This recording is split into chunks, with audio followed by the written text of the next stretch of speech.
Welcome back. That's right. I am Travis Gailey, and I woke up with the theme song from Welcome Back, Kotter in my head this morning. That's the kind of day I think it's going to be. It's going to be a weird one for me. I don't know why. Welcome back, who? Welcome Back, Kotter. I was about to ask, do either of you even know what that is? We probably heard it, but as a remix into a rap song. So there's like a 90s 2000s hit that was like had the Welcome Back. I've used it multiple times for football, heading into football season. No, I mean I've got literally nothing. Did you say Cotton? You said Welcome Back, Cotton? Kotter, Kotter.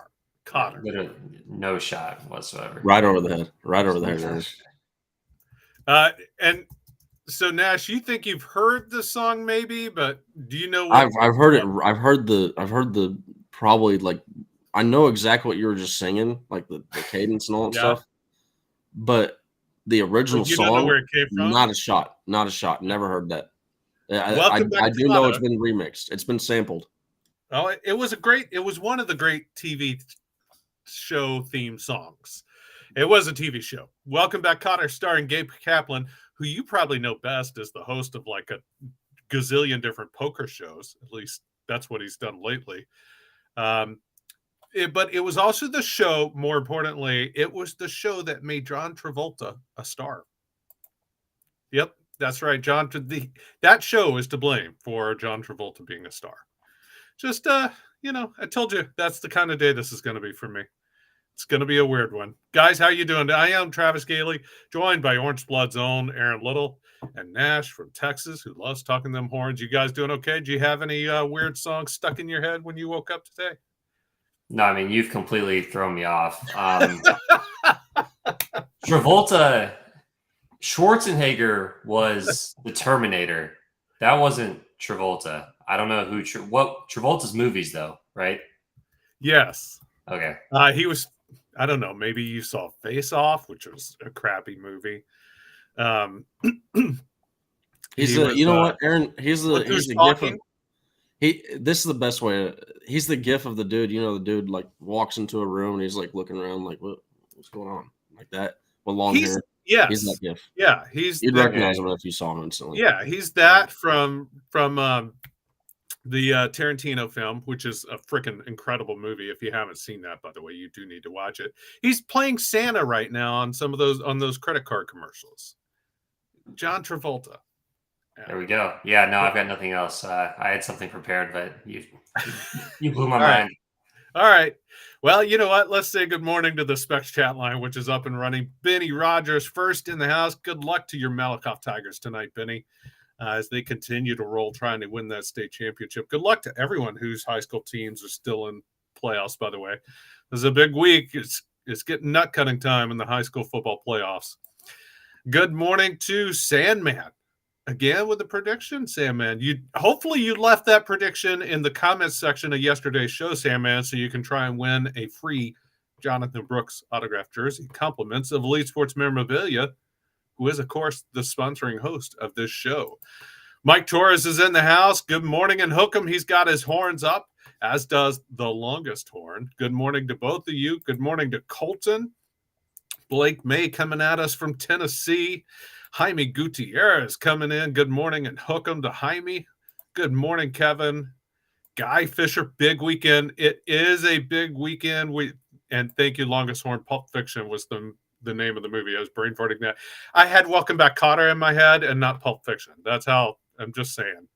And yeah, it wasn't the Wild Hogs. It was the Sweat Hogs. The students in the show were named the Sweat Hogs. So there you go. Let's go, Mart Panthers, according to Chris. Good luck to Mart. Like I said, good luck to everyone who's got those teams. Good luck to the Molotov Tigers. Molotov Tigers.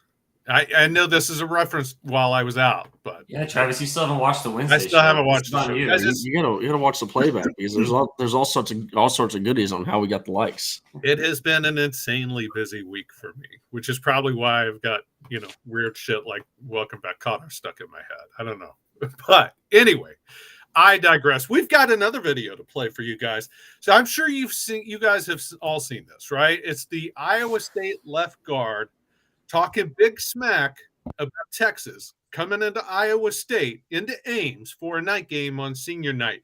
Listen, we're going to try this out. We're going to play the video. Don't know if it's actually going to work, if you're going to be able to hear the audio. So let us know in the comments section if you're hearing the audio come through. It's definitely going to be one heck of a farewell present. I think especially they're going to come in here on senior night in the dark. I don't think they really know what is going to be coming for them. I think they'll have to come out and figure it out. But I think just the cycling community names, when it comes to night games, especially against Texas, we beat them 4 out of the last 5 times they've been here. So they don't have a good record here. We have a very distasteful in our mouth for them. We definitely want to send them off to the SEC with a loss on our end. But it's going to be a good game. Tell us more about that distaste for them. Oh yeah, it's just ever since I got here, it was Iowa and Texas. That's kind of the thing, and the horns down all the time and whatnot. But it's just that program, much like Oklahoma, they get all the big 5-star recruits. They have all the nicest stuff in the world, and they just think they're they don't stink, put in layman's terms. But they're just humans, and that's how I see them. They're just people that have such a high ego that needs to be checked. Texas thinks their stuff don't stink, is what I mean. So first off, this sparked a question during Sark's presser yesterday. Somebody asked about bulletin board material, right? And he said the reality of it is, as much as that gets said publicly week to week or not week to week, our players hear things indirectly, or in this case, directly, because several of them commented on it on Twitter. But anyway, he went on to say, we try not to put too much into that. We try to focus on our mission. Sounds right. Sounds good, right? You guys would expect a coach to say nothing less, right? Yeah, I mean, them trying to say like we just casually came across it. These guys are on social media. They saw this immediately. They've been tagged a million times. Yeah, I mean, they got tags. Like, it's all over their timelines. But yeah, I mean, they should be using this as bulletin board material. Like, it would be bad not to. I mean, if it's given to you on a silver platter, you got to use it, and it's going to help. I mean, they're going to be fired up for this game regardless, but it's definitely not going to hurt. So, I mean, at the end of the day, Aaron, like this is the type of stuff that you want dudes that are like the most competitive athletes you can find at every position.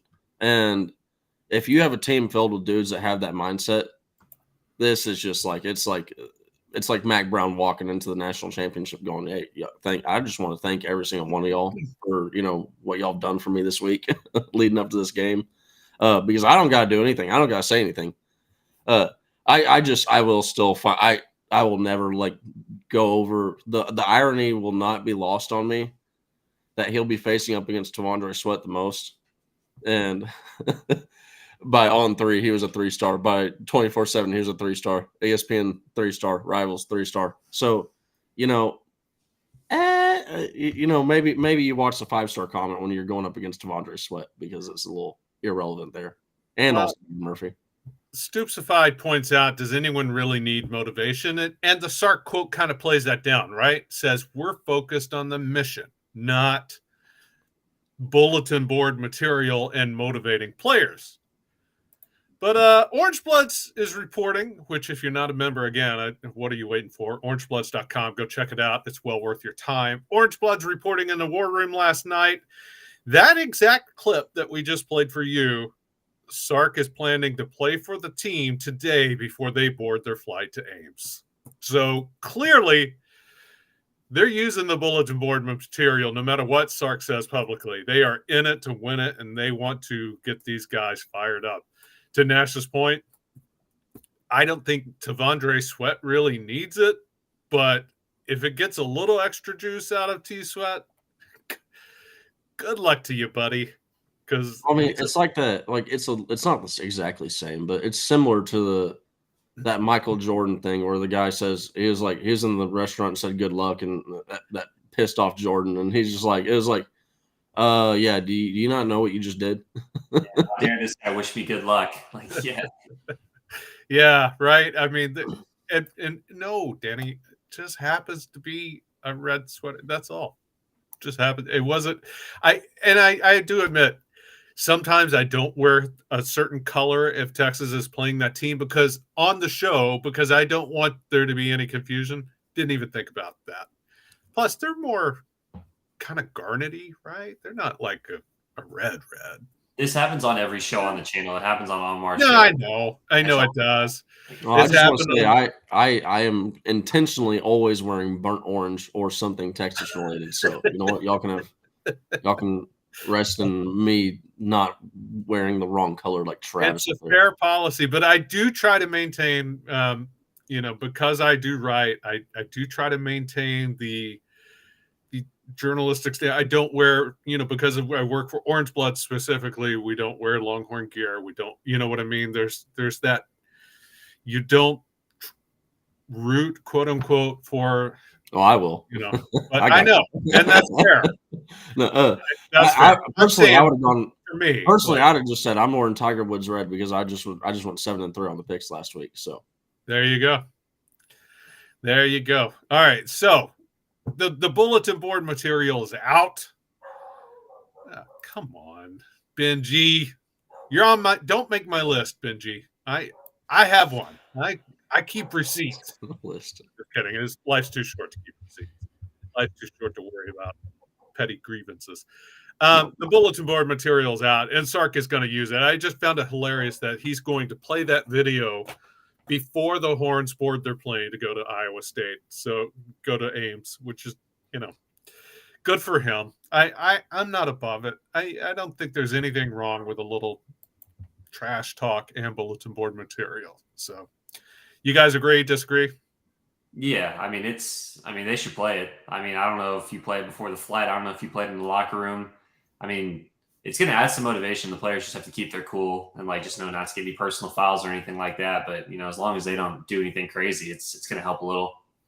Yeah, I'd probably I'd either play it or I'd just, keep on. Hey guys, okay, so we kind of really don't get a chance, You're not I just casually mix in parts and pieces from his little video that he had, and to why the tech why okay, yeah, it's just, guys, y'all just have that 5-star culture, and y'all are we're going up against some 3 stars that really were just coached a lot better than y'all, so expect a loss, guys.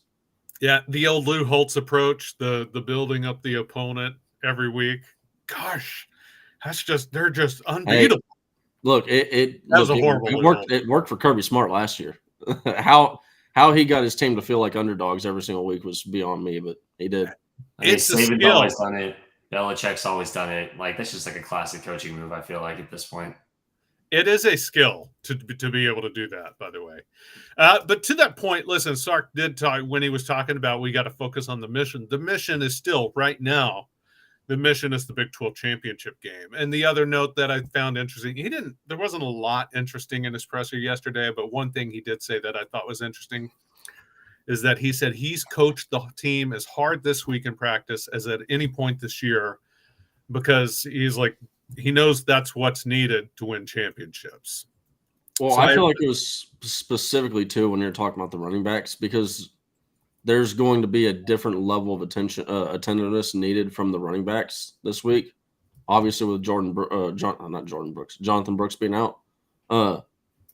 This is a deal where I was really happy to hear him say that because he said it on the heels of a question asking about CJ Baxter and Jaden Blue, and this is going to be the week where we need those. We're going to need those 2 dudes.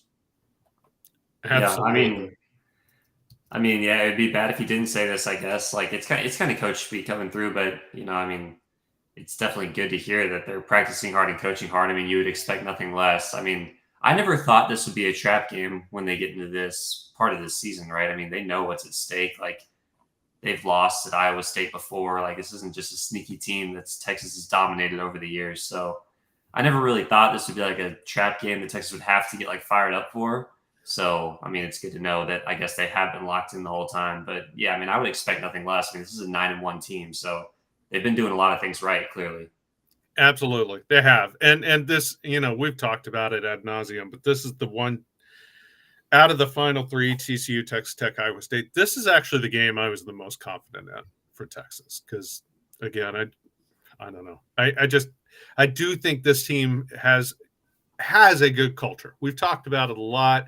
I think they have a good culture. I think they know what it takes to go on the road and win, and I think they can do it. So I'm excited to see how this game plays out. We made our picks yesterday. Again, if you guys didn't catch yesterday's show, that's where you go. Go check out yesterday's show to like the video, subscribe to the channel, make your pick in the comments section, and hopefully you can win a Jonathan Brooks autographed memorabilia jersey, compliments of Elite Sports memorabilia.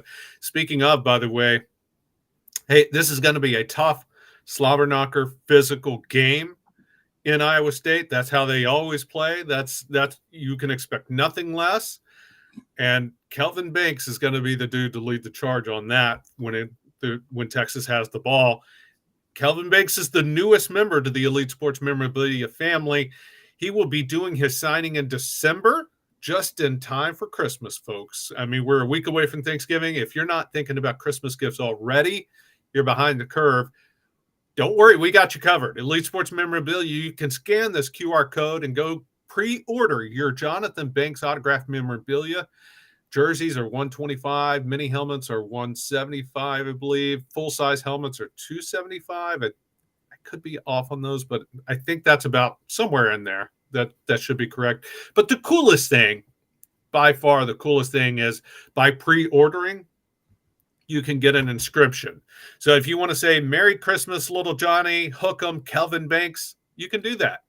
You can get, hey, if you want to say, welcome back, Cotta, hook 'em, Kelvin Banks, you can do that, right? Because that's what you can get with the pre-order. The inscription service is available. Once the signing's done, that goes away. Poof, gone. No, you can't do that anymore. So, I mean, it's still really cool to get a Kelvin Banks autographed jersey, period, even if that's all you do without the inscription. I'm just saying it's a nice extra little touch ahead of Christmas to get the inscription. And the only way to do that is with the pre-order. And, hey, if there's other players you want, Quinn Ewers, Xavier Worthy, Jordan Whittington, DJ Campbell, Ethan Burke. I mean, the list goes on. Anthony Hill, who recently signed. The list goes on and on. ESM is the only place to go to get all these. I mean, you may be able to find a stray one or two somewhere else, but they probably bought those from ESM and are reselling them. ESM is the place to go to get all this gear. I promise you, you won't regret it. Scan this QR code. Take advantage of this now while you can. And it helps the players out and it helps us out. Yeah, I mean, I've mentioned before how Roy Williams, that was my first experience in as a Texas Longhorn football fan. When you're talking about football specifically, I just remember him going with my dad and him signing my helmet. If I was a kid and I were to have a Kelvin Banks signed jersey that would said to Justin, right? That would have thrown me over the moon. So this is something that a kid, if you got a kid that's a Texas Longhorn fan, an inscription, that would probably just send them over the moon. I think you're right. And not only, I mean, we've talked about, I've conveyed this story several times, but Gunnar Helm got a Texas, something for UT related, Texas related for Christmas one year when he was a kid living in Colorado. He's from Colorado. That seeded the plant that eventually, when he grew up to become a D1 college football player, he signed with Texas. So, I mean, I'm not saying it wouldn't have happened, but I wouldn't be surprised if that happened for Arch Manning too. Yeah, I mean, we've all seen that video of him getting a Texas shirt when he was a kid. So these things matter. It's called indoctrination, right? We are not above it. So if you've got loved ones who maybe they're Aggies or Red Raiders or something like that, but their kids are on the fence, maybe it's a house divided situation. Do your best to win them over. I mean, you're saving lives. It's like evangelism right there, right? Go out and get it done. Hey guys, we've got 2 super chats, both from Jay Lee, coming in. So let's get to them. I had some other news and notes, but they're more college football centric related. So let's jump on these instead. Jay Lee, $5 again. Thank you, Jay, for both of these. We really do appreciate the support. Hey, says, I've always been convinced that the O-line blocks harder / better for the number 1 running back. Essentially, they take a break for the number 2 and 3. What do y'all think?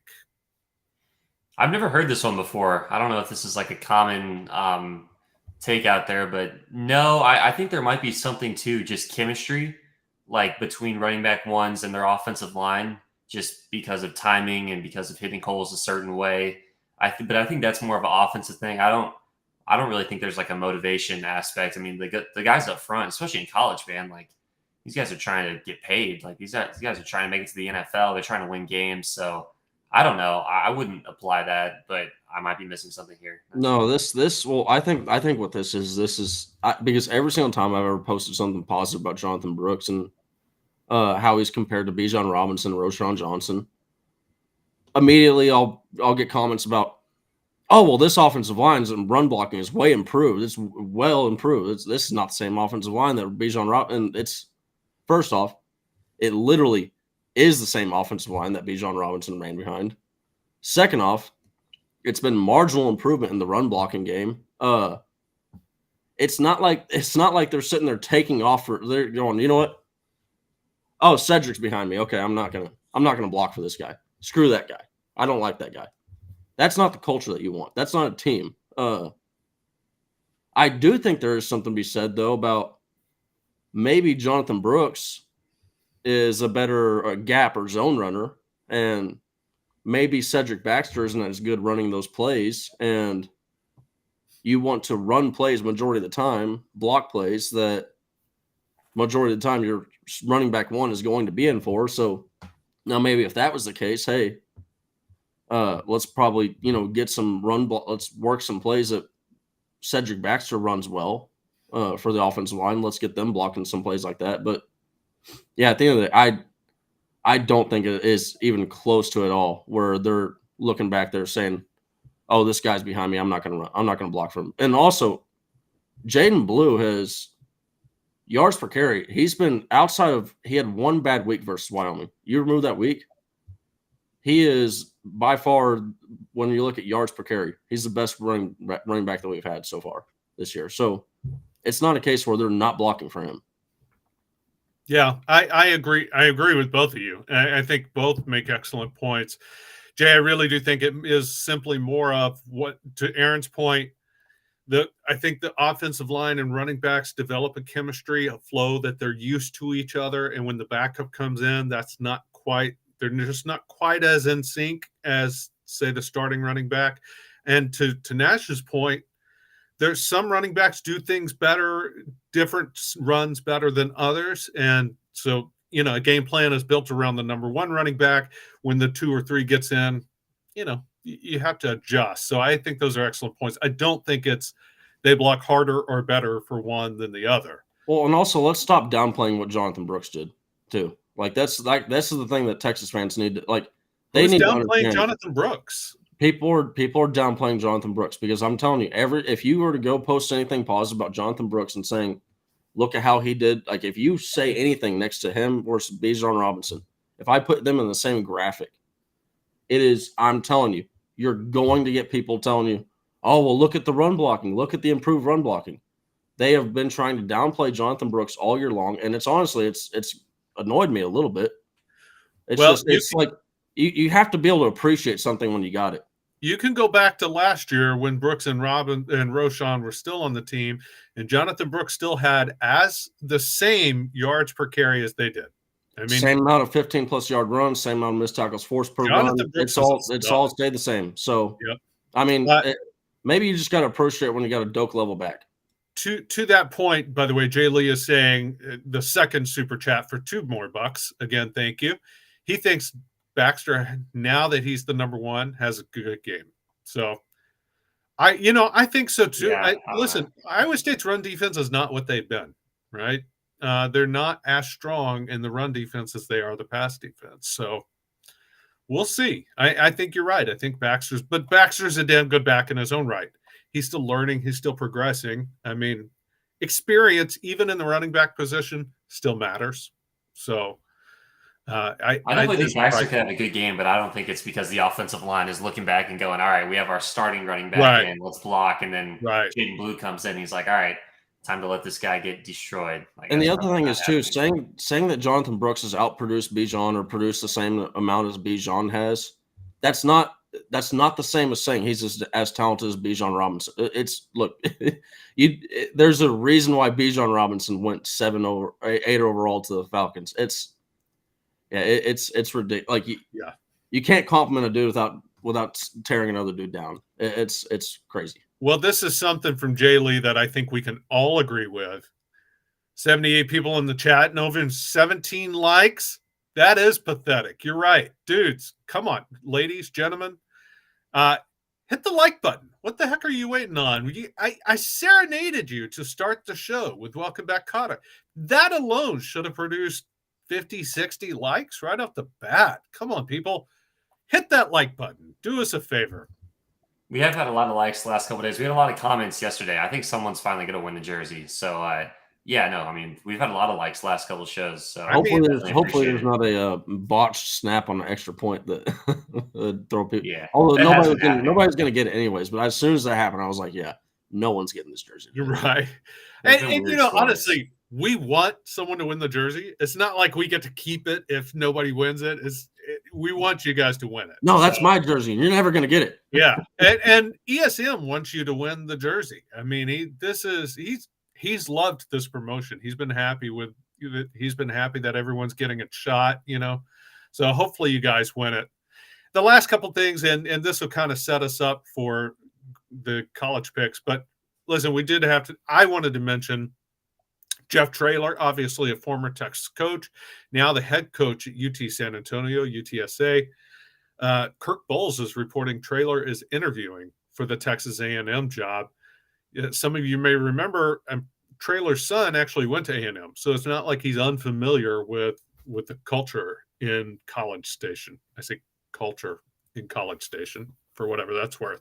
What do you guys think? I mean, hell, that would be a damn good hire for me, but I just still have a hard time believing that that's where they're going. I would hate it because I think that this is, if you're a Texas A&M fan, this is one of the best case hires you can get, in my opinion. Jeff Traylor is a very good football coach. He's the type of guy that is going to get the right mentality and the right culture inside that program. Recruiting, if you put Jeff Traylor at Texas A&M, it's just, I think that the recruiting that you're going to see from Texas A&M, it's not going to be the Jimbo Fisher level recruiting where they're going out there and they're, that is true. They are 100% a cult. I can, as a dude that grew up with a mother as an Aggie, yes, I can guarantee it's a cult. They talk about it like it's a mothership. Like I'm what? Huh. Yeah, that's weird. But yeah, this is definitely a thing where Jeff Traylor, I think that his connection, I talk about his connections. He's got a foot in every single door of every single high school. This is a dude that, as a Longhorn fan, is probably one of the last dudes you want to see getting the job. Yeah, I mean, I'm not going to pretend to be a Jeff Traylor expert, but I mean, a lot of smart people seem to think it would be a good hire, so I'm definitely against it for that reason. I'm just more interested about when the hire happens because, like, they got to get someone in there, man. I mean, like, I know Mike Elko has been mentioned, but like a lot of these guys are in the middle of their season. I know they can leave in the middle of their season, especially after the end of the regular season. So is it going to be a couple more weeks? You've got signing day. I'm just more worried about the timing here. Well, and I'm no Traylor expert either, but I just know that he's got a lot of high school connections and he coached well at UTSA. He coached damn well at UTSA. He coached well at UT. He won state championships at Gilmer. He knows how to put together a program, and and to the timing, they're not going to. I don't think you're going to see anything done before the end of the regular season. So at the week after Thanksgiving, I think is a good time to be on alert for, and unless it's somebody like Jimbo. I mean, as somebody like Urban Meyer who's on the sidelines, then you could see it move a little quicker. But my gut tells me, this is just my gut. I could be wrong. I mean, it's, I don't know. I toot a lot, so take it for what it's worth. But my gut's always a little bubbly. But what I'm saying is, TMI, what I'm saying, my gut says that trailer interview is like a check mark. You know what I mean? Like he was an obvious Texas name. And if nothing else, this may be a nod to Texas high school football coaches to say, we at least gave, hey, we interviewed them. We just happened to find somebody we like better. I still think A&M is going to look for the quote-unquote splash hire, the big name hire. And it is kind of like, it feels like they got peer pressured into it by like the mainstream media, right? And they were like, oh, I guess we should interview this Jeff Traylor guy. But yeah, he might actually get it. I mean, I kind of do agree with that because it's like if he's your guy, you go out and you nail him, and it's end of story. You start because you want to start recruiting, and also to that point, quit screwing around. Like, why are you letting the media affect you at all on who you're going to interview? Like, because you got December's coming fast, and you want to get whatever coach you have, you want to get him on board as fast as possible, so that you can get the recruiting. So not only him or your school, but he can get his recruiting class done. Whatever coach, whether they know it or not now, they probably do because their agent's probably been talking, but they're probably sitting there going, yeah, I want to get this thing as fast as possible. And honestly, if I was texting him a name that I haven't heard mentioned, now because he just got hired recently, but I mean, in the world of there's no guarantees anymore. I mean, you just had Jimbo Fisher just got cut from his ludicrous contract. You've had Lincoln Riley poached. I might even try, if I was texting him because you're almost a year late to this, I might even try and go get a Luke Fickle. Like just like he's one of those up and coming coaches that, hey, Wisconsin, sorry, but we got Texas money down here. He is, but that feels like, talk about culture or cult. That feels like a different culture fit. It's a bit like when I just think he's a good football coach, and he's a very good football coach. But it's kind of like when Arkansas brought in what's his name? Who's now at Illinois? Bielema? Bielema? Yeah, Brett Bielema. When Arkansas brought in Brett Bielema, it was just a weird fit. You're bringing in a Big Ten coach into the SEC. It just doesn't play. So he's a damn good coach. I'm kind of with you on his ability. But there's like a weight requirement to be like an Arkansas coach. Oh, yeah. You got to be big Arkansas guys. Deuce and a half at least. Hey, Quentin, it's a morning show. We're trying to keep it, family friendly, even though I think I did drop an S-bomb.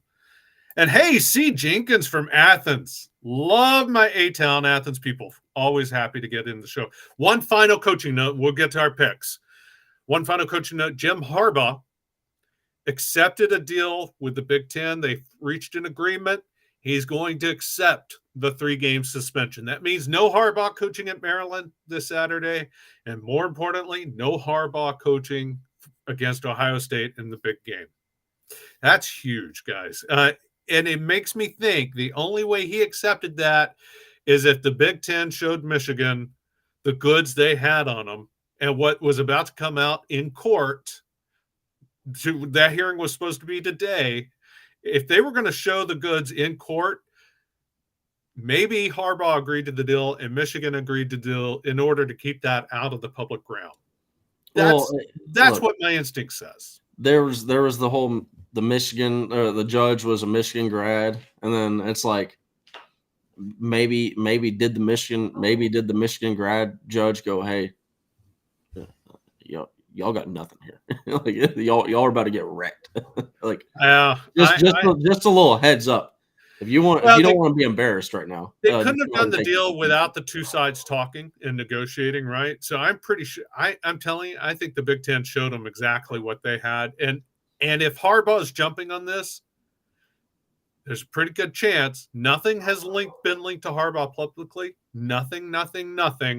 I'm speculating here. I think the fact that he jumped on this deal, there's a pretty good chance they had some kind of evidence that did tie him to. Look, I know there's been nothing like salt 100%. Like, oh, Harbaugh is definitely connected to this. He would. The level of bad football coach that you'd have to be, like bad CEO, to have this level of like rampant cheating going on in your program and you have no idea that's happening. it's the most ludicrous and ridiculous thing. I love the willful ignorance when something like this happens, and it's like, oh, he never knew about it, all while trying to praise him as being such a great CEO and leader and all that stuff. And it's like, okay, you said all this about how he's got a pulse on his program for years and months, and then all of a sudden when this scandal happens, it's like, oh, he never knew, he didn't know anything, and it's like you try and spin a positive about him not knowing what's going on in his own house. Yeah. I mean, we're talking about college football coaches. These are the biggest control freaks like in America. Like they know every single detail of what's happening within their program. I'm just wondering, like, is this thing over now? Like, I know people like you, Travis, like you're into the conference stuff, you're into the legal stuff, but I don't. It's just like, is this it? Like they did some advanced scouting to steal some signs, and now the coach misses 3 games. Like, is it over now? I'm just wondering. It's over for this year. The NCAA is still going to carry out their investigation, but they're slow. They're not going to rush to judgment this year. It's over for this year. It's like think back to Reggie Bush. Yeah. To what? Think back to Reggie Bush in 2007. That's when the hammer came down. Sorry. Yeah, no. So it's one of those. Listen, if Michigan wins out and makes the playoffs, we will see Harbaugh coach again this year. If they don't, we might not see Harbaugh. Well, and he's just. This could be wrong. I feel like I read this though. He's just banned from the sideline on Saturdays, right? Like he can still coach during the week. He's still the coach of the team. He's week to week, everything. But here's the thing too is this is when the NCAA comes down, because they eventually will. What you're going to see is all the wins are going to be stripped from Michigan. I would be okay with the College Football Playoff Committee going, look, Michigan's not going to we can all agree that Michigan's not going to, if they win a championship this year, it is going to be stripped away from them. So I could see omitting them possibly on that, but at the end of the day, also don't punish. I do agree. Don't punish the players, because the players probably don't deserve that. They've as much as they have benefited from this sign stealing and the cheating.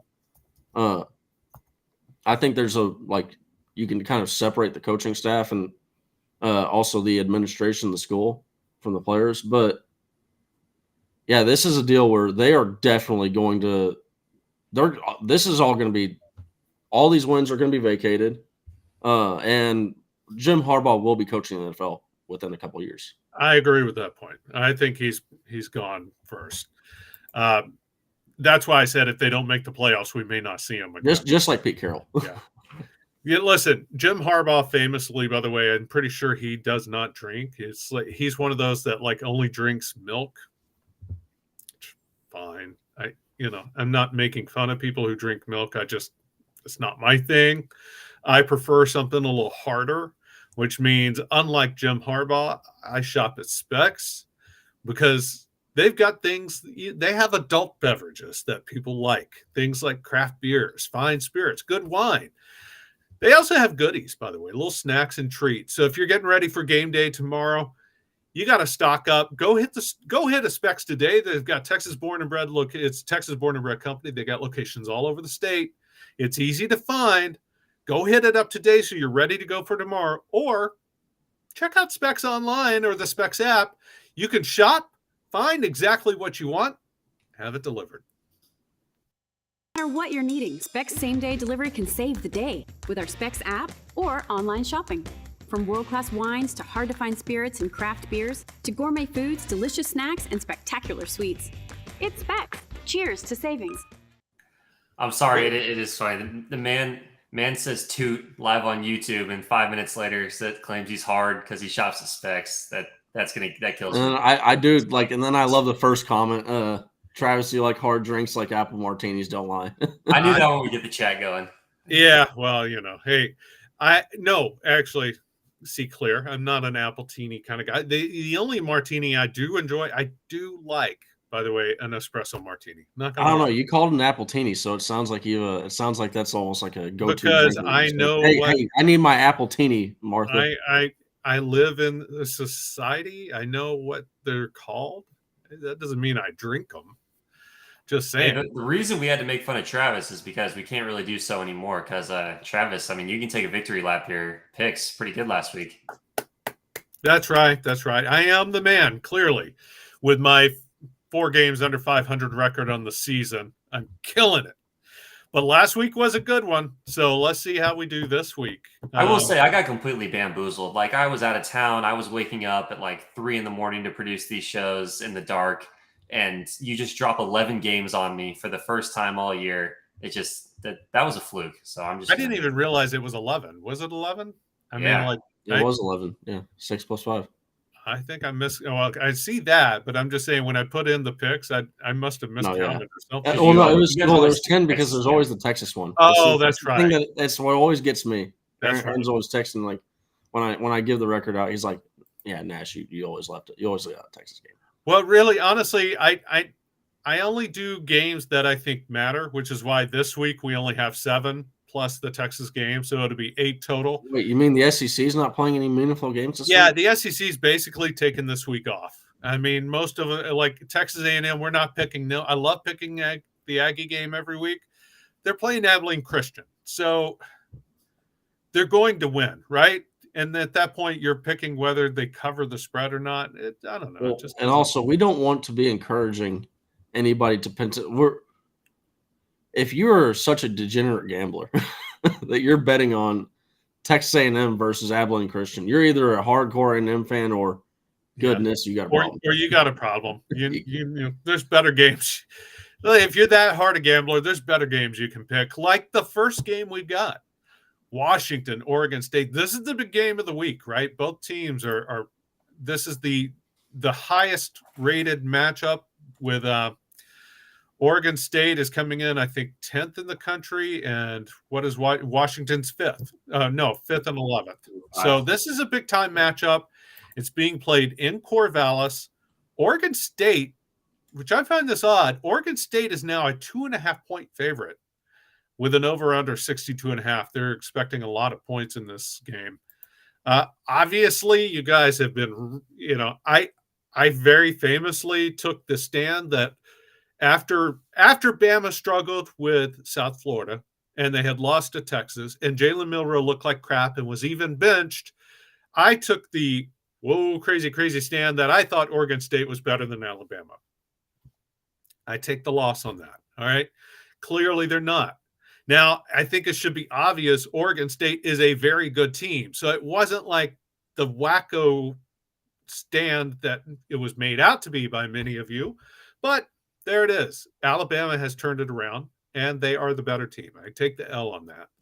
You can specifically say Nash on that one. The wacko stand. No, it's not just you. I mean, the board. I did make it a point that Washington State was I think I was pretty damn clear about how I thought that they were pretty trash. I thought they were bad early on, and well, then you got to take the L on that. We're both taking an L here. There you go. See.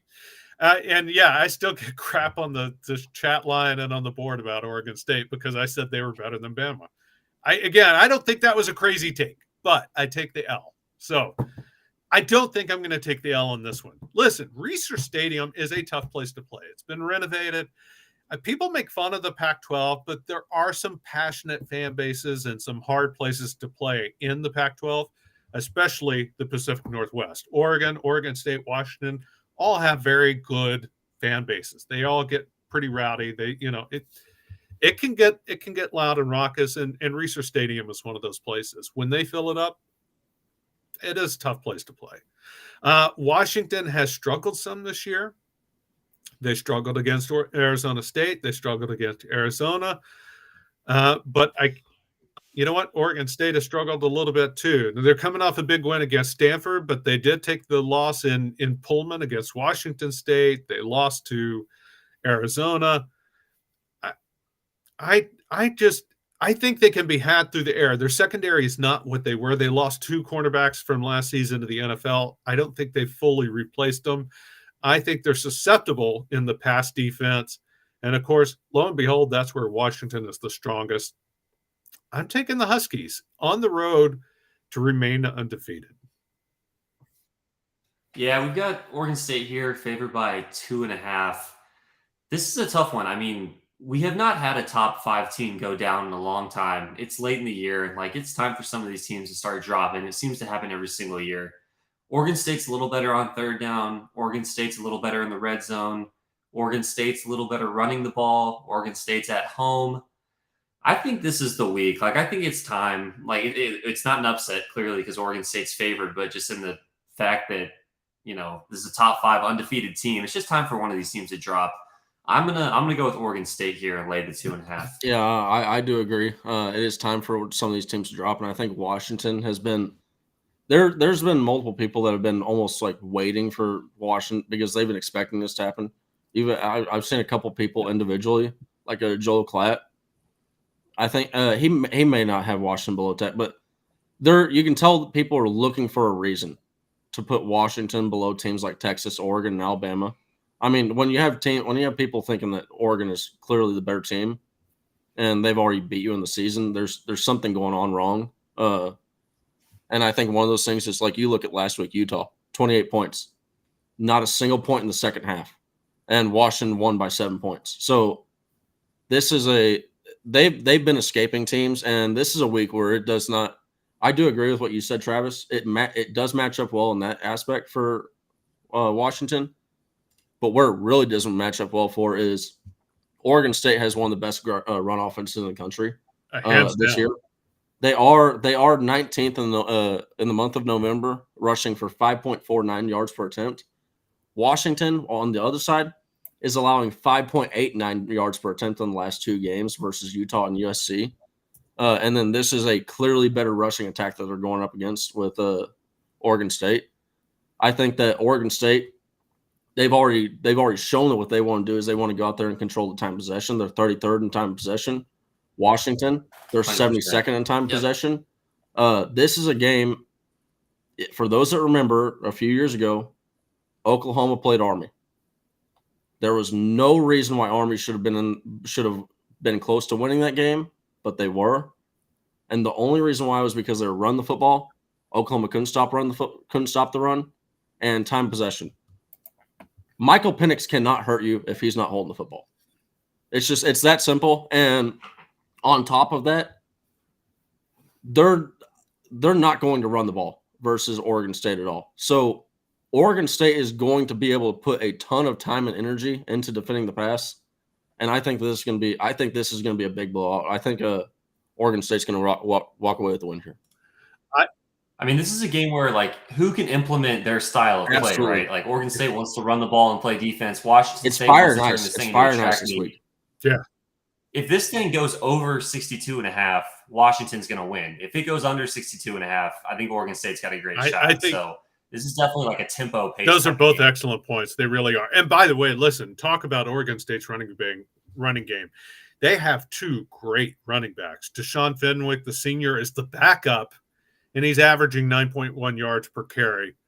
Damian Martinez from Louisville, Texas, a fighting farmer, is the starting running back. He's also averaging 9.1 yards per carry. I mean, that's insane. When you get this deep into the season and they've played some tough defenses. They've gone against UCLA. They've gone against Utah already, and they still didn't get shut down. They know how to run the ball with a very good offensive line. So I may be wrong in this. I think I'm flashing back to right after I made that Oregon State pronouncement. That's when they went up to Pullman, and Washington State just threw it all over them. Now, I mean, Oregon State kind of came back late in the game, but it was too little too late. So that's where my head is. But Aaron, you're 100% right. If it's over, it's a UW win. If it's under, it's an OSU win. So, and here's another thing to watch for is Oregon is they're sacking quarterbacks almost a 10% drop back rate. Like this is they are one of the teams that's going to get after the quarterback the most in the nation.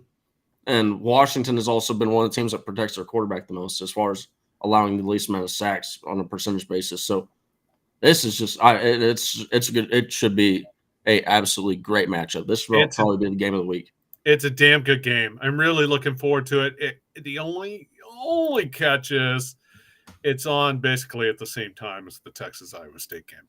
So 2 TVs. I know dual screen. I got it, but Hey, the next game is also a Pac-12 matchup. Utah versus Arizona.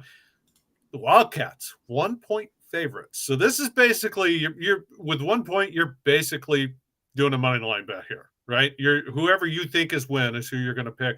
Over under 45.5. Again, this game is in Arizona, in Tucson. Not sure where to go on this one. Let's start with you, Nash. I'm just gonna pick Arizona. I don't really have too much takes on this other than the fact that Arizona, they've been a lot better team than a lot of people thought at the beginning of the season. This is a team that's almost kind of like just surged onto the scene as a legit top 25 team. And I think they're going to add Utah to their belt of games that people had no idea that they'd win. I feel more comfortable with Utah here. I just feel like Utah is the adult team. Like Arizona's kind of like the hot shot new thing. They've been up and down over the years. Now they're on a bit of a hot streak, and Utah is just like the old reliable, right? Like if I was going out of town for a week and I needed one of these teams to take care of my house, it would be Utah all day. Just well coached, fundamentally sound. I feel more comfortable like betting on Utah here, so that's what I'm going to do. I'm going to take Utah +1. Honestly, this is, again, I do think this is a really tough matchup to pick. Utah's found a little something on offense. I mean, they've been without Cam Rising all year, and yet they're still really good. Arizona has come on real strong since they've got their freshman quarterback, Filiati, whatever his name is. They've looked good. Jed Fish, we talked about coaching carousel. Jed Fish is a name to watch, especially if UCLA comes open. Jed Fish could be in line for that. For that matter, Jonathan Smith from Oregon State could be in line for that. So he's a damn good coach. He's a damn good recruiter. I guess for that reason alone, I'm going with Arizona. I mean, obviously Utah is a well-coached team too, but it's a tough one. I'm picking Arizona, but I've got no real good reason to do it. I mean, they've beat, if you're looking for a reason, they've beat some very good teams in the Pac-12 recently. Absolutely, including Oregon State. And their one loss, I believe, is to Washington, or it's one of those top. They lost to both Washington and USC, and it was by I think the Washington one was by 2 points. So this is it was either that or it was a one-score game. But it was USC that they lost. They lost 43-41 to USC.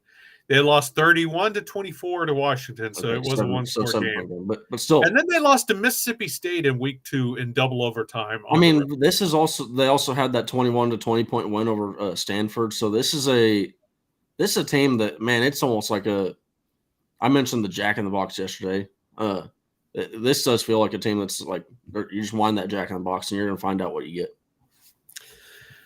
Love it. Let's find out what we get in the SEC. We do have 2 SEC games to pick. This one's actually a good one. Georgia, Tennessee. It is a rivalry. These guys don't like each other.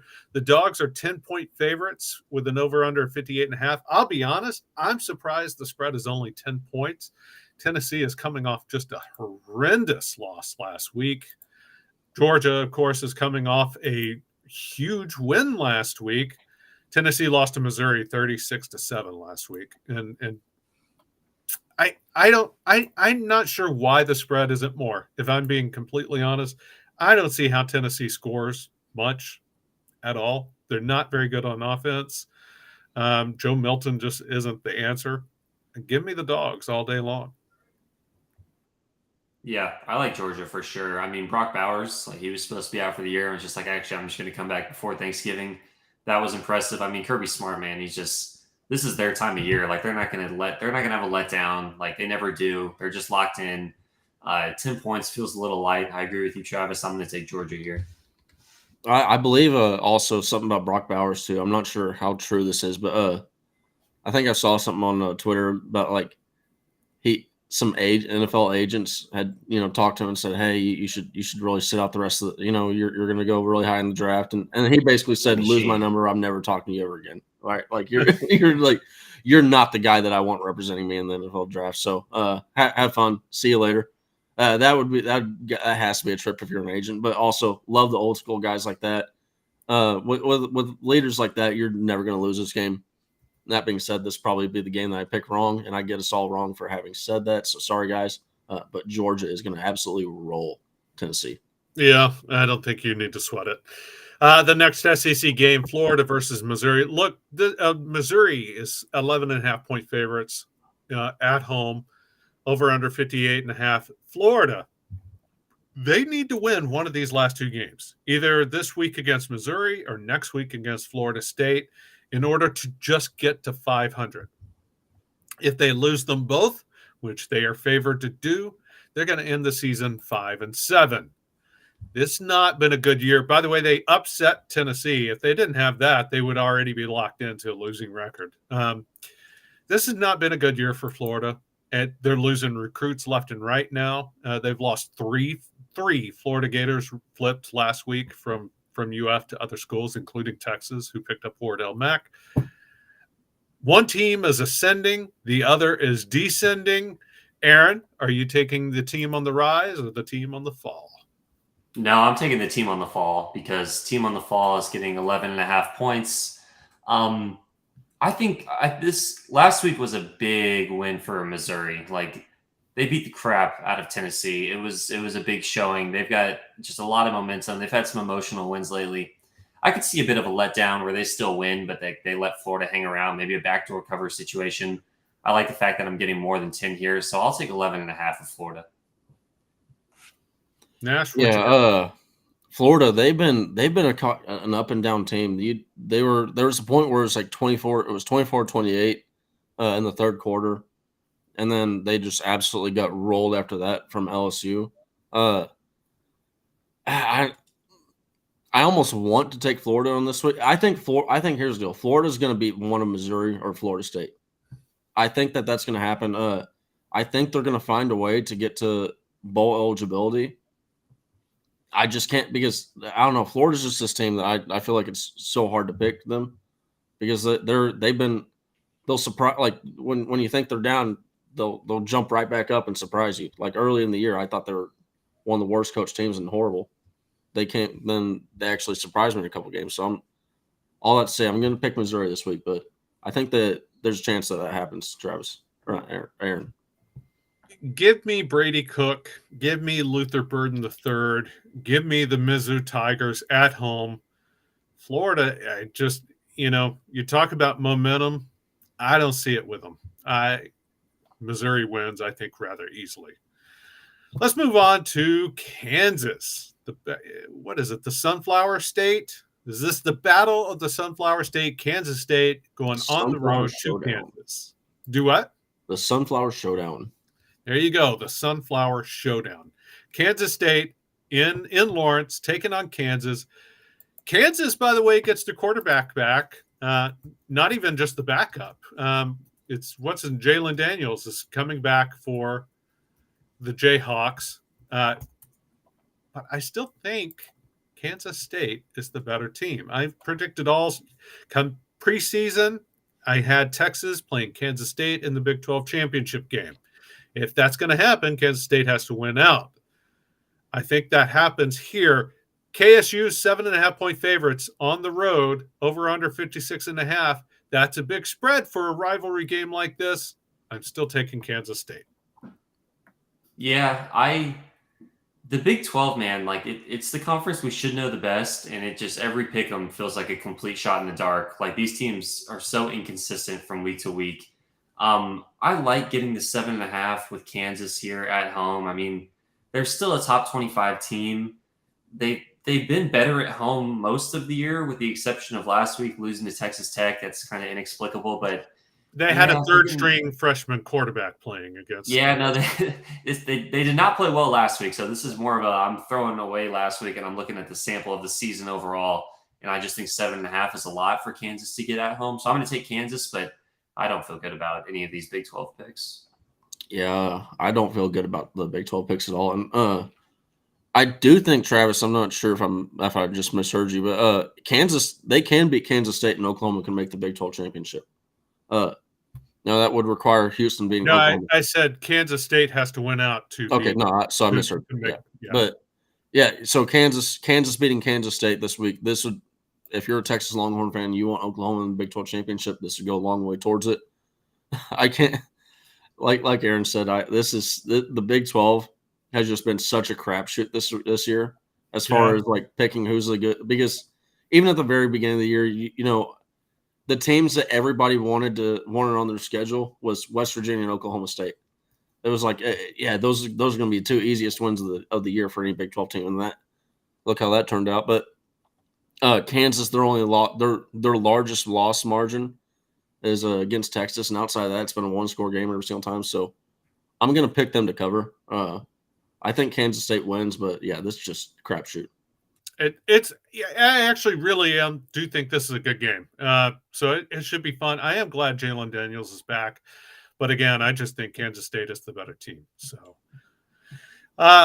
stick it with the Big 12. Our last two picks are Big 12 games. OU is going on the road to Provo, taking on BYU. OU, listen, talk about weird lines. The Sooners are 24.5-point favorites, which is not that weird. That makes sense. But the over-under is 57.5, which means that doesn't leave a lot of margin for wiggle room, right? I mean, that's a low over-under for that big a spread. But Stoopsify says it. Sometimes OU plays down to their opponents. They've done it before. Are they going to do it again, Aaron? I just think BYU is so bad. I mean, you get to the point where like there's part of you where it's like you want to take points because taking points is, you know, generally a sharp thing to do, and you know, taking points at home is nice, but there at some point you get to a point of no return. I think BYU might be at that point of no return where I just don't want to bet on BYU. So I'll take Oklahoma minus 24.5, which is a lot. Nash, how about you? Look, Lord knows I'd love to sit here and talk crap about Oklahoma fans in Oklahoma. But I think that I'm going to pick them to cover this week. BYU, they're not good. Oklahoma, I've had my thoughts on them with them playing close games versus bad teams. I think they blow out this team. Yeah, I think BYU's basically shut it down. So give me OU. I don't like it. That spread is just so big, but OU still has something to play for. BYU doesn't. I think the Sooners win. Last game of the week, Oklahoma State versus Houston. 7-point spread. OSU are 7-point favorites going on the road to Houston. 59.5-point spread. Over under. Let's start with you, Aaron. Who you got? I mean, dude, talk about putting on a blindfold and playing darts. That is picking Oklahoma State games this year. Like, you know what? We're talking about the Big 12 being a complete disaster. To pick Oklahoma State is like the poster boy. They are the captains. Like, they go out for the coin toss. Like, I have no clue with Oklahoma State. I've got nothing here. I'm going to take Oklahoma State because they looked so bad last week that it makes me want to take them this week because that's how they've been this year. So I will lay the 7 with Oklahoma State. Don't you love that picking strategy? Somebody looked so bad last week that they have to bounce back. I mean, I would never. It's a legit strategy this year for the Big 12. It's just an Oklahoma State thing. Like the only reason we are picking this game is because of the Big 12 championship implications. This is a dog crap game that I don't think even the fans of the two schools want to watch this game. But welcome to the new Big 12. This is what you got, OSU and Houston. Yay. I'm taking OSU just, again, sticking with they have something to play for. Of course, they had something to play for last week when they got drubbed by UCF. You know, and by the way, Houston, not all that dissimilar style to UCF. I don't think their quarterback Donovan Smith is quite as good as UCF's quarterback, John Reese Plumlee. That's the biggest difference in this game. I think Donovan Smith is a fine quarterback. I mean, clearly he lit up UT like it was nothing. But I don't know. I'll take the mullet in this one. Give me Oklahoma State, but I don't like it. I think Houston has a little something to them. They could do this. I heard the time. I'll get mine out quickly. I think that the chink has been found on the armor versus Oklahoma State. The last 2 weeks they've been held to 199 rushes, 199 yards rushing over 63 rushes. 3.15 yards per rush. The way to beat them is stopping Ollie Gordon. I mean, no secret there, but you stop the run, and Oklahoma State, they're done for. So I think Houston, they go out there, they stop the run, and they at least find a way to cover the game. There you go. All right, so two of us are on OSU. One of us, and have no good reason really to do so.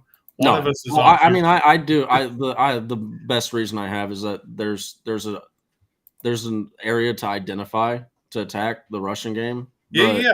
Outside of that, I said Aaron and I don't have a good reason to be on. Well, I mean, you could even include me into that, but yeah, I'm just saying, that's the only reason. So I'm just hoping they looked so bad last week that the markets overreact. Like that. That's basically my logic. Yeah, it's as good as any. I've got no logic behind this pick. I really don't. I'm just taking Gundy and the mullet because I don't know. They've won a lot before while turning up dog crap games against UCF and South Alabama. I don't know which team will show up. I'm going to take the team that has won more often than not. And I did pick better without logic early in the year. So yeah, yeah, it's going to be interesting to see how this feels like one of those weeks where we're all like 4-4 or something, like, you know what I mean? Like I have no big brain analysis that just goes. Absolutely. Well, this is when it gets intense too. Like, I mean, this is fake money. Like, some people are betting, some people aren't. If you're an actual like degenerate gambler out there, this is the time of year when it gets sweaty because like people's Christmas presents are getting impacted. Like the quality of food you can put on the table at Thanksgiving. Like, I will say, gambling this time of year, it feels a little different when you have big wins and big losses because it's like, yeah, this really nice present I was going to get someone, they might just be getting a gift card now. So like it starts to take a toll on you mentally. So good luck to everyone out there actually betting on games and just rest in peace to any of the people that have been taking the spread. Like if you actually bet money on Texas and you like had the spread, you had Texas taking the spread, and you've been watching Texas games and you had significant amounts of money on this. It's like the first half, you're like, yeah, can't go worse. Yeah, we're doing great. And then by the end of the game, you're sitting there crying in the corner, lights out. Hello, darkness, my old friend. If I don't like to preach. I don't like to tell people what to do. But if you're not buying your kids Christmas gifts because you're betting on Oklahoma State versus Houston, I'm telling you, you got a problem. You need to go check yourself. Yeah, but Travis, if you get the pick right, they get better presents. Is what you're not. No, I'm just telling you. You need help if you're limiting your Christmas gift buying ability because you're betting Oklahoma State versus Houston. Just say it. Come on, folks. Tighten it up. That's all I'm saying. I'm not telling you to stop gambling. I'm saying tighten it up a little bit. Buy your kids Christmas gifts first. Take care of your family first, and then go have fun. Just words of wisdom. Hey, listen, guys, if you like the video, if you liked what we've had today, please do hit the like button and subscribe to the channel. There's a lot more great content coming up. We've got Anwar's Old Fashioned Sports Show. We've got Prize Picks today. No, yesterday. Yesterday was Prize Picks. Sorry. So after Anwar's show will be House Divided with Jeff Ketchum and Chad Hastings. And then, of course, Football with Friends with Alex Dunlap, who I didn't even get into this, but DJ Campbell's grades in the offensive deep dive on orangebloods.com were outstanding. The dude is playing great. And we actually saw a regression at right tackle when Christian Jones stepped back in for Cam Williams. Cam Williams was that damn good. The future is bright for Texas's offensive line. But we still have 3 more games to go. Listen, we're right back. We have a short week next week. We're only going to be on Monday and Tuesday next week. So Monday, we're going to recap the game. Tuesday, we're going to do our picks for the Texas Tech game and our college football picks for the rest of the week. That's all Tuesday. Short week next week for Thanksgiving. Listen, enjoy yourselves this weekend. Enjoy the game. Come right back here Monday morning. We'll be ready to go. Any final words? Any parting thoughts, guys? Get those as soon as the video ends. Not this video. Yesterday's Get Your Horns Up video. Any of our Twitter profiles, you can go scroll through, and it's one of the most recent posts that we've had. There'll be a link to the video. It should be easy to find. Get your predictions in. Try and win that Jonathan Brooks jersey. It's free. Free. No, I mean, my final thought is like, this is my favorite football time of year because we get to tomorrow, then you've got Saturday, Sunday, obviously football, and then your Thanksgiving week. So you're working less, then you make it to Thanksgiving. You got a Black Friday game. You have college football games on Friday. Awesome game Saturday, Sunday, Monday Night Football. Like, this is, I don't know. I'm well, and Aaron too, on top of that, I know we're trying to get out of here, but like if say Washington loses this weekend, that Tuesday show is going to be action packed. I mean, you got like you're going to have a situation where Texas could end up sliding into the top 4, top 5 potentially, and we would be sitting there. We wouldn't be able to react to that because we'd have to wait until the next week. We're going to have the Tuesday show, so really, this should like this next week, this weekend. This is the time of year when football gets fun because, and I mentioned too, the Pac-12 they have cannibalism. This is when it's happened every single year. Well, we'll find out starting tomorrow. We got a lot of great games to watch, including Texas, Iowa State. Hope you guys have a fantastic weekend. We'll see you back here Monday.